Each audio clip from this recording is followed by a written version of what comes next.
ഇന്ന് വളരെ ദയനീയമായ ഒരു കാഴ്ചയുണ്ട് കേട്ടോ. അതായത് നമ്മുടെ ക്രിക്കറ്റ് ദൈവം സച്ചിൻ തെണ്ടുൽക്കറിൻ്റെ മകൻ അർജുൻ തെണ്ടുൽക്കർ, അദ്ദേഹം ലക്നൗ സൂപ്പർ ജയൻസിൻ്റെ കളിക്കാരനാണല്ലോ.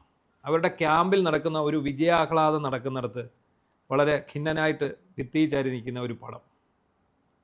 അതായത് പ്രിൻസ് യാദവ് എന്ന് പറയുന്ന ലക്നൗ സൂപ്പർ ജയൻസിൻ്റെ ബൗളർ, അയാൾ ഇന്ത്യൻ ടീമിലേക്ക് തിരഞ്ഞെടുക്കപ്പെട്ടു. അതിൻ്റെ ഒരു ആഘോഷമാണ് നടക്കുക. അപ്പോൾ അവിടെ മാറി ഏകനായിട്ട് സച്ചിൻ തെണ്ടുൽക്കറിൻ്റെ മാറി ഇങ്ങനെ നിൽക്കുക.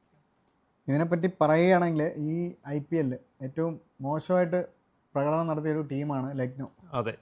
അപ്പോൾ നമുക്ക് ഒരു പകുതി മത്സരം കഴിയുമ്പോൾ തന്നെ നമുക്ക് അറിയാൻ പറ്റും എങ്ങനെയാണ് ഈ IPL ടീം പോകുന്നത്, അല്ലെങ്കിൽ നമ്മുടെ സാധ്യതകൾ എങ്ങനെയാണെന്നൊരു പകുതി മത്സരം അല്ലെങ്കിൽ മുക്കാൽ മത്സരം കഴിയുമ്പോൾ തന്നെ അറിയാൻ പറ്റും. അത് ഒന്നെങ്കിൽ നമ്മൾ വളരെ കോൺഫിഡൻ്റ് ആവും, ജയിക്കും, നമ്മൾ അടുത്ത റൗണ്ടിൽ എത്തുമെന്ന്, അല്ലെങ്കിൽ നമ്മൾ തോക്കുമെന്നൊരു കോൺഫിഡൻറ്റ് വരും. ഇത് രണ്ടിലും അല്ലായിരുന്നു ഇത്തവണ ഈ IPL പല മുൻനിര ടീമുകളും. വളരെ ടഫായിട്ടുള്ള മത്സരം ആദ്യത്തെ 4 സ്ഥാനങ്ങൾക്ക് വേണ്ടി നടന്നിരുന്നു. പക്ഷേ ലക്നൗ സൂപ്പർ കിങ്സിന് അങ്ങനെ ആയിരുന്നില്ല. അപ്പോൾ സാധാരണ അങ്ങനെ വരുമ്പം ലക്നൗ ടീമുകൾ ചെയ്യുന്നതെന്ന് പറഞ്ഞാൽ അവരെ ബെഞ്ച് സ്ട്രെങ്ത് പരീക്ഷിക്കും. അതെ, അതാണ് ആ ഒരു ക്രിക്കറ്റിലെ രീതി. അതായത് അടുത്ത സീസണിലേക്ക് കഴിവുണ്ടോ എന്നൊക്കെ പറഞ്ഞിട്ട്. പക്ഷേ സച്ചിൻ തെണ്ടുൽക്കറുടെ മോൻ അവിടെ ഉണ്ടായിട്ടും അവന് ഒരു ചാൻസ് പോലും കൊടുത്തില്ല. അപ്പം നമ്മൾ സച്ചിൻ തെണ്ടുൽക്കറുടെ മോനാണ്, ദൈവത്തിൻ്റെ മകനാണ് എന്നൊക്കെ പറയുമ്പോഴും അവൻ്റെ ആഭ്യന്തര ക്രിക്കറ്റിലെ ആ പയ്യൻ്റെ പ്രകടനങ്ങൾ അത്ര മോശമല്ല.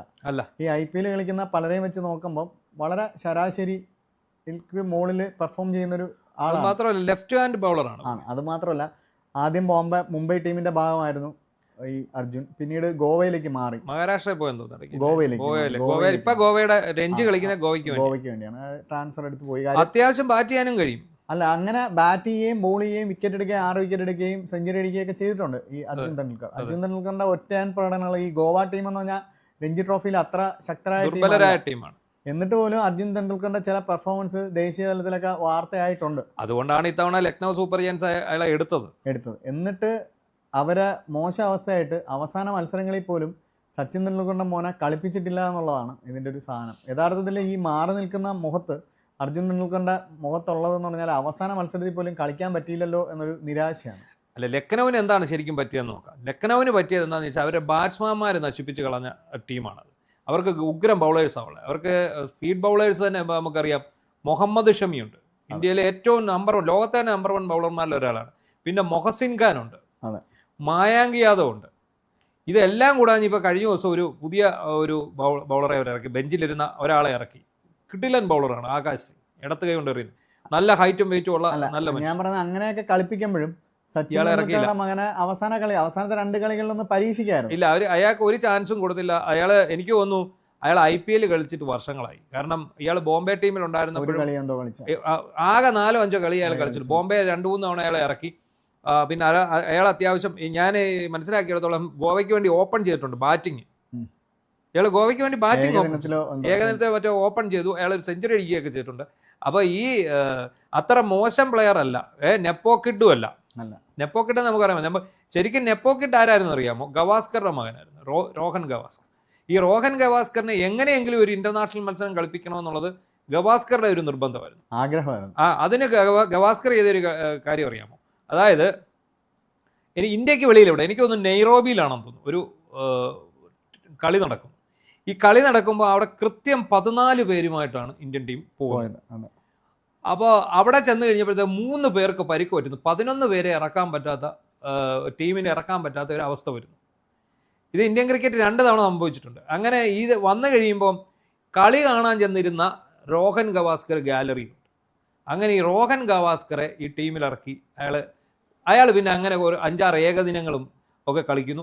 അത്യാവശ്യം ബാറ്റ് ചെയ്യുന്നു, ബൗൾ ചെയ്യുന്നു. ഈ ആഭ്യന്തര ക്രിക്കറ്റിൽ രോഹൻ ഗവാസ്കർ നല്ല പ്ലെയർ ആയിരുന്നു. അത് ഈ പറഞ്ഞ ലെഫ്റ്റ് ഹാൻഡർ ആയിരുന്നു, സ്പിന്നർ ആയിരുന്നു.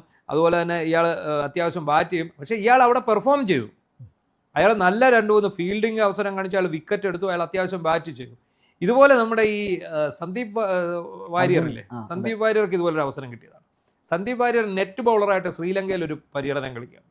അവിടെ ചെന്ന് കഴിഞ്ഞപ്പോൾ മെയിൻ ബൗളേഴ്സിനെല്ലാം പരിക്ക്, പെട്ടെന്ന് ഒരാളെ കൊണ്ടുവരാൻ പറ്റില്ല. അങ്ങനെ നെറ്റ് ബൗളറായിരുന്ന സന്ദീപ് വാര്യർ അവിടെ ഏകദിന മത്സരം കളിച്ചു ഇന്ത്യക്ക് വേണ്ടി, ഇന്റർനാഷണൽ. അതിപ്പോൾ 2 വർഷം മുമ്പാണ്. എന്നത് പറഞ്ഞതുപോലെയാണ് ഈ സച്ചിൻ തെണ്ടുൽക്കറുടെ മകനായി പോയതുകൊണ്ട് മാത്രമാണ് അയാൾ പിന്തള്ളപ്പെട്ടത്. പക്ഷെ അവിടെ ഒരു സച്ചിൻ തെണ്ടുൽക്കറിന്റെ ഒരു മഹത്വമുണ്ട്. ഈ ക്രിക്കറ്റിലെ ഏറ്റവും മാന്യനായ അല്ലെങ്കിൽ അതെ ഒരു മാന്യനായ മുഖമാണ് സച്ചിൻ തെണ്ടുൽക്കർ.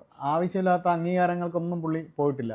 വേണമെങ്കിൽ ഇന്ത്യൻ ക്രിക്കറ്റ് ടീമിന്റെ കോച്ചാവാൻ ഏറ്റവും യോഗ്യൻ, നമ്മൾ പലപ്പോഴും പല പേരുകൾ ഇപ്പം സച്ചിൻ തെണ്ടുൽക്കർ അങ്ങ് ഇറങ്ങിയാൽ സച്ചിൻ തെണ്ടുൽക്കർ ആവും. അത്രേ ഉള്ളൂ. പക്ഷെ അത്തരം നീക്കങ്ങൾക്കൊന്നും സച്ചിൻ തെണ്ടുൽക്കർ കളി വിട്ടതിന് ശേഷം ഇല്ല. വേണമെങ്കിൽ സച്ചിൻ തെണ്ടുൽക്കറിനെ മുംബൈ ക്രിക്കറ്റ് അസോസിയേഷന്റെ പ്രസിഡന്റ് ആക്കണം. ഇപ്പൊ കൊൽക്കത്ത സൗരവ് ഗാംഗുലി ആയതുപോലെ ആക്കണമെന്നൊരു അതെ അവിടെ അതേപോലെ ബംഗാൾ ക്രിക്കറ്റ് അസോസിയേഷന്റെ പ്രസിഡന്റ് ആയിരുന്നു. അങ്ങനെയാണ് വരുന്നത്. അങ്ങനെ ആക്കണം എന്ന് പോലും വികാരവും ഒക്കെ ഉണ്ടായിട്ടും സച്ചിൻ തെണ്ടുൽക്കർ അതിൽ നിന്ന് മാറി അതിന് ശ്രമിക്കുന്നില്ല. കാര്യം എന്ന് പറഞ്ഞാൽ ഒരിക്കലും സച്ചിൻ തെണ്ടുൽക്കർ എന്ന് പറഞ്ഞാൽ താരം ഈ ബാക്ക്ഡോർ ഗെയിമുകളിൽ കളിച്ചിട്ടല്ല ക്രിക്കറ്റ് കളിക്കുന്നത്. കൊച്ചിയിലെ തന്നെ ഒരു അജരേക്കറിന്റെ ശിഷ്യനായിട്ട് അവർ സ്കൂൾ ക്രിക്കറ്റ് കളിക്കുന്നു. പിന്നെ 15ാമത്തെ വയസ്സിൽ തന്നെ പാകിസ്ഥാനിൽ പോയി അടിക്കാൻ പറ്റുന്നു. അബ്ദുൽ ഖാദറിനെ അടിച്ചു പറത്തി. പിന്നെ സച്ചിൻ തെണ്ടുൽക്കറിന് അങ്ങനെ ഒരു ബാക്ക്ഡോർ ഗെയിം കളിക്കേണ്ടി വന്നിട്ടില്ല. ഒരു ഘട്ടത്തിൽ എപ്പോഴോ സച്ചിൻ തെണ്ടുൽക്കറിനെ ഒഴിവാക്കും എന്ന് പറയുന്നതായിട്ട് അദ്ദേഹം വിഷമിച്ചതായിട്ട് നമ്മൾ വായിച്ചിട്ടുണ്ട് ഈ അവസാന കാലങ്ങളിൽ. പക്ഷേ അങ്ങനെ ബാക്ക്ഡോർ ഗെയിമുകളൊന്നും സച്ചിൻ തെണ്ടുൽക്കറിന്റെ കരിയറിലും കളിച്ചിട്ടില്ല. അത്തരം കോക്കസുകൾക്കൊന്നും അവിടെ സൗരവ് ഗാംഗുലി, ദ്രാവിഡ് ഇങ്ങനെയൊക്കെ പല ഗ്രൂപ്പുകളൊക്കെ ഉണ്ടായിരുന്നപ്പോഴും സച്ചിൻ തെണ്ടുൽക്കർ അതിൽ നിന്നൊക്കെ മാറി സച്ചിൻ തെണ്ടുൽക്കറിന്റെ കളിയിൽ മാത്രമാണ് ശ്രദ്ധിച്ചിട്ടുള്ളത്. ഇപ്പം മകന്റെ കാര്യം വരുമ്പോഴും സച്ചിൻ തെണ്ടുൽക്കർ അത് മാത്രമാണ് ചെയ്യുന്നത്. ഒരുപക്ഷെ ഇപ്പം ലക്നോയിലാണ് കളിക്കുന്നത്. ലക്നോയിൽ ആരുടെങ്കിലും വിളിച്ചിട്ട് എന്റെ മോനെ എന്താ കളിപ്പിക്കാത്തതെന്ന് ചോദിച്ചാൽ വേണ്ട, ഗോയങ്കയെ വിളിച്ചു ചോദിച്ചാൽ മതി. ടീം ഉടമ എന്ന് പറയുന്നത് ഗോയങ്കയാണ്. ഗോയങ്കയെ വിളിച്ചു ചോദിച്ചാൽ മതി. അത് മാത്രമല്ല, സച്ചിൻ തെണ്ടുൽക്കർക്ക് വേണമെങ്കിൽ ഈ മകനെ ഇന്ത്യൻ ടീമിൽ കളിപ്പിക്കാം. ഇന്ത്യൻ ടീമിൽ വേണമെങ്കിൽ ഈ മകനെ കളിപ്പിക്കാം. അവനെ എടുത്തു വെച്ചാൽ ഒന്നും പറയാനില്ല. ഇപ്പൊ സച്ചിൻ വിളിച്ചിട്ട് സെലക്ഷൻ കമ്മിറ്റിയോട് പറയാണ്, എന്റെ മകന് ഒരു അവസരം കൊടു, അവനൊരു എവിടെയെങ്കിലും ഒന്ന് കൊടുക്കാൻ പറയാം. പക്ഷെ അതിനും അദ്ദേഹം മുതിരുന്നില്ല. അപ്പൊ എന്താണ്, അദ്ദേഹത്തിന് ഒരിക്കലും ഒരു താല്പര്യമില്ല ഇങ്ങനെ ഒരു മകന് വേണ്ടി ഒരു അവസരം ചോദിക്കാനോ. അവന്റെ കഴിവ് കൊണ്ട് അവൻ കയറി വരട്ടെ എന്നുള്ളതാണ്. അല്ലെങ്കിൽ ഈ അവസാനം ഇതിപ്പം ഒരു നിരുത്തരവത, ഒരു ആർക്കും ദോഷമില്ലാത്ത ഉപകാരമാണ്. അവസാനം എന്തായാലും ആ ടീം തോറ്റിരിക്കുകയാണ്. അവസാനത്തെ 2 കളിയിൽ ഏതെങ്കിലും ഒരു കളിയിൽ മാനേജ്മെന്റ് അടുത്ത് വിളിച്ച് പറയണം എന്റെ മോനെയും കൂടെ ഒന്ന് കളിപ്പിച്ചൂടെ, ഒരു അവസരം അവന് കൊടുത്തൂടെ എന്ന് ചോദിച്ചാൽ സ്വാഭാവികമായിട്ട് അവസരം കൊടുക്കും. ആ സ്പേസിലാണ് ഞാൻ ഈ പറഞ്ഞ ആകാശ് സിംഗ് എന്ന് പറയുന്ന ബൗളർ കളിച്ചത്. അയാൾ നല്ലതായിട്ട് വിക്കറ്റ് കൊടുത്തു. അയാൾ പോക്കറ്റിൽ നിന്നാണ്ട് എഴുതി വെച്ചിട്ട് പൊക്കിയെടുത്ത് കാണിക്കുകയൊക്കെ ചെയ്തു. അതാണ് സംഭവിച്ചിരിക്കുന്നത്. അപ്പം എന്താണെങ്കിലും ഇവരെ സംബന്ധിച്ചിടത്തോളം നമുക്ക് ആ ഒരു കാഴ്ച ഒരു വലിയ വേദനാജനകമായിട്ട് തോന്നുന്നു.